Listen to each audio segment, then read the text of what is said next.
part of this is kind of adding in that multimodality layer. The reason why we think about like genres and text as more than just words is because of this concept of all text being multimodal, meaning that there's a lot of different meaning systems taking place at the same time. And when we say mode, we just mean like a pathway. Like I get meaning from words. Like I can look at words and I can take something from them. That's the written mode. That's one of the 5 meaning systems, one of the 5 pathways that we use to make meaning or get meaning and send it. I get meaning from what I hear. So audio, whether there's music or tone of voice, whether the author sounds confident. I make meaning with what I see. So that can be images, that can be, if we're watching video, that can be like frames, symbols, the like camera angle, the page layout, the white space, all kinds of stuff. Like we use like colors all the time to support like what topics are. Notice like if they're talking about an environmental topic, there's almost always like green and brown, like earthy tones kind of to go with that, just kind of as an example. If things are super formal, we tend to make them black and white, because we see that as more formal. I make meaning from gestures, from body language. I make meaning like with space and how far apart things are. We see this with like environmental spaces, architecture. I'm going to do some of these with just like what we see on the paper. Like when we're looking at a screen or a paper, we tend to see we tend to use space sometimes to help like break things up. We use space like if things are in close proximity, we tend to see them as a group. Sometimes like layout and space can tell us like what to look at where, what things are more important. We tend to put like more like white space if it's again more like casual and fun, and if we want it to give off a certain like serious tone, we put things like smaller and closer together. Gestures, again, we talked about this with body language. Text can be gestural too. We ask questions, like rhetorical questions, to lead people in a certain direction. We use links on web pages to gesture for a reader to like click and go to a certain place. Like we use those in text also. Visuals and audio and written text are like a little bit more obvious, but again, like multimodal is any work that has more than 2 texts, and this is going to come back to you, or sorry, more than 2 modes. This is going to come back to you, but all texts are multimodal. Like when I was 18, like way back when I was 18, I didn't have to learn this because things weren't really digital yet. I just really gave away my age. Things weren't digital yet. My classes didn't have websites. We didn't go online to find stuff. Everything was still print. So most everything, we really only paid attention to the written mode and maybe like the format. But there wasn't a lot of need to really pay attention as much to the layers that are underneath all of these texts and all the different ways, like all of these meaning systems are coming together. Now you do. You have to pay attention to all of these layers because all of these layers are always there. All texts are always multimodal because all readers read multimodally. Like you are a multimodal reader. Like when you read, you make meaning with what you hear, what you see, with the space, with gestures, with words. Because the audience is going to read it with all 5 modes, the writer has to consider all 5 modes all the time. Because there's no way around it. If you don't make choices based on those 5 modes, guess what? The reader's still going to read with all 5 modes. People will ask all the time, like, does it matter how this paper looks? Always. Like, it always matters how everything looks because your readers are always going to read and make assumptions visually. So it always matters. Just like, you go into, an interview. It might not, what's on your outfit you wore in that day might not be on your resume. doesn't mean that it doesn't matter. It matters what you wear. It's going to matter how you look. Like that person is going to make meaning with the words that are on your the words on your resume. They're going to make meaning from your body language. They're going to make meaning from what they see and what they hear from you. So whether or not you came in as the writer prepared for that is up to you, but it doesn't negate it, I guess. And we kind of talk about, and I talked a little bit about, I guess already, like why we study multimodality, because it kind of permeates everything and it really draws attention to your agency and those rhetorical choices as a writer, to really pay attention to the layers that are underneath the text and to pay attention to, I guess, like the different, like the ways in which these rhetorical choices impact text and making those choices yourself. And again, like kind of reinforces like composition rather than just writing. Like when we think about writing, we just think like words on paper. But like today, like we really, like we do like digital design in this class a little bit too. Like there's a lot that goes into writing now. It's just important to think about how communication goes beyond just words. And we really want to practice like a higher level and need for your own like creativity and choice making as the writer. So we're going to look at a couple of examples about how genres are situational and multimodal, like they use, again, like it's beyond words. We're going to look at two examples that are quite different. One is the New York Times, and one is People Magazine. Okay, now I know that my using People Magazine seems a little bit weird. We're opening up as news because technically, whether you realize it or not, these are part of the same genre. They're both news, right? So with New York Times, like we obviously think about like a different kind of news. Whereas when we think about People Magazine, I think they describe themselves as more of like human interest news. So a lot of it is like celebrity news and stuff like that. Still news, information and events going out to mass amounts of people. And you can kind of see how they might be organized the same, like how they might be part of the same genre if you look at them.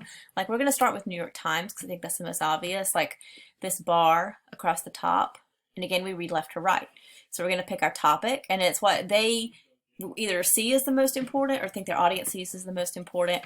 Like world news first, then US, then politics. The news way down here is like arts, books, style, food, travel, all that stuff. And you kind of see like then, as I was talking about, like you go down, like you can pick your headline, you can read a little bit about the story, then you can watch it, or you can like read more about it by clicking on it, you know.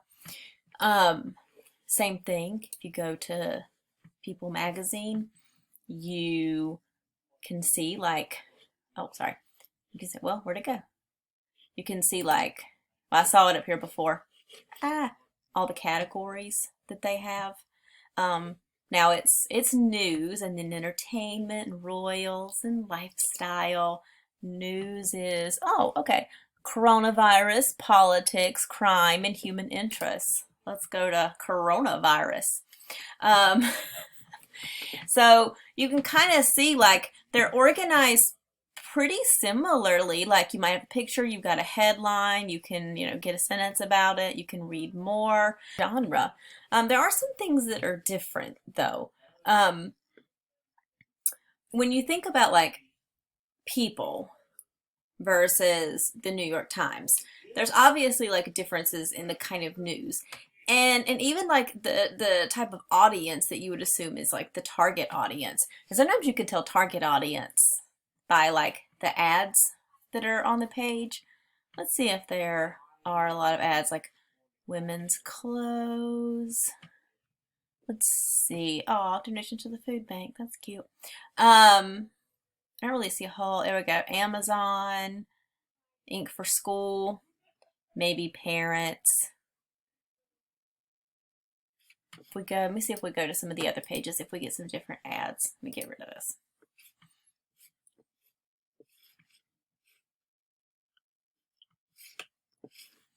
So let's scroll down and see if there's some different ads.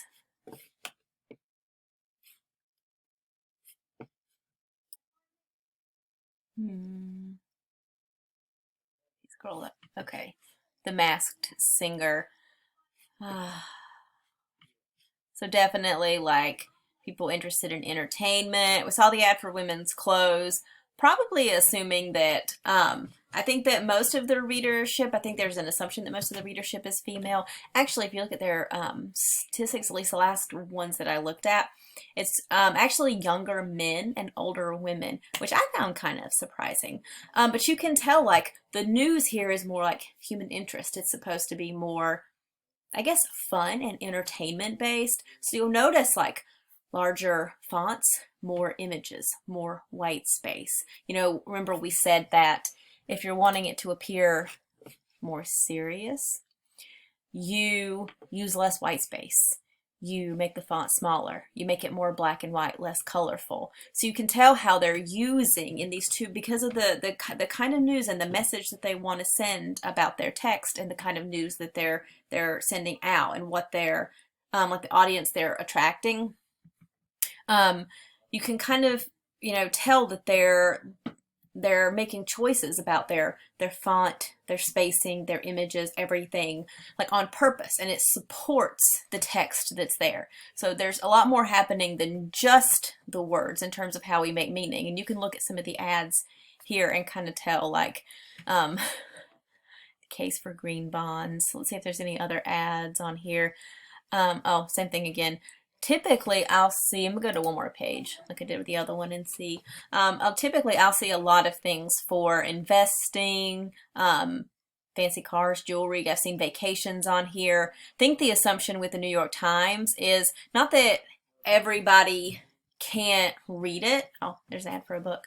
Not that everybody can't read it, or that like younger people don't read it, but the assumption is often that based on the ads, especially, you can kind of, you know, let you see that the assumption is that the target audience, the base readership, is kind of like young adult and older. Like they are more more settled. They're out of school. They're in their job. They are like more financially settled, educated. They're looking for like, you know, ways to invest in more expensive purchases and things like that.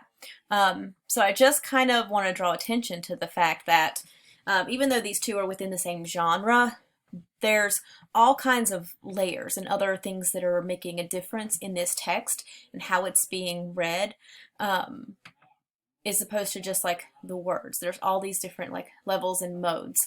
And I kind of also want to bring attention last to, and I know you're looking at these images and thinking, what? That just like with like the interview, and we talked about like a situation, you can bring a lot more, you know, text than just words, or written text, and you can make meaning from body language and all kinds of things. Like sometimes like the situation that we're in, the communication situation, can tell us like the rules for like how to behave, how to speak, how to carry yourself. If you're looking at like, oh, sorry. If you're looking at like these two images, these are both table settings. I know you're thinking table setting isn't a genre, but if you looked at these two table settings, you could see the text, and you would be able to tell in this situation, with everybody else being the audience and you being the, I guess the writer, what you would have to do, what you would be wearing, how you would act. You know that this is more formal. Remember, more formality, more rules. You're definitely going to wear something dressy, something nice. All of the meal goes in a certain order. I would never actually be at this particular restaurant, but I know you work like outward in, I think. 4 different glasses. Why? I don't know. You probably do. You're welcome to educate me about this. I'm assuming like water, wine. This looks like a shot glass. I'm not going to lie. But a lot more rules. Like you're going to have to keep your tone down. You don't want to interrupt the other tables. That would be rude. You're not going to be like loud, laughing loud. You're going to keep it down. There's some kinds of things, you want to be polite. So you're not going to be like talking about certain things. You're definitely going to have to keep your elbows off the table. Sit up straight. There's a lot more. This is a little different, right? This is like maybe a church gathering, or like a family reunion, or like a like a really cheap wedding reception, there are some rules. Like, you're probably in line to get your food. They're not going to have these kinds of dishes. You're definitely going to have like some styrofoam or some like plastic, I don't know, that kind of stuff. You are, etiquette wise, you're supposed to look ahead. I don't know if you know this, but you should, because it's a big deal. Like, you should look ahead and, you know, be noting like what kinds of food you want. So you don't hold up the line. But that's about it. Like, you're going to wear what you want. The rules, it's going to be, again, like more casual, fewer rules. It's going to be more situational depending on who you sit with. That's going to determine, like, you know, what you can, you know, talk about and how loud you can be and all that stuff. So fewer rules. So again, like, the main things to take away from this are just like noting all the different characteristics that a genre can impact, and all of the different layers there are to that, all of the different pathways that we make meaning from that all work with the written text, like the mode that we typically assume, or the mode that we typically notice. So a lot of what we're going to be doing is paying attention to a lot of the other kind of layers that exist.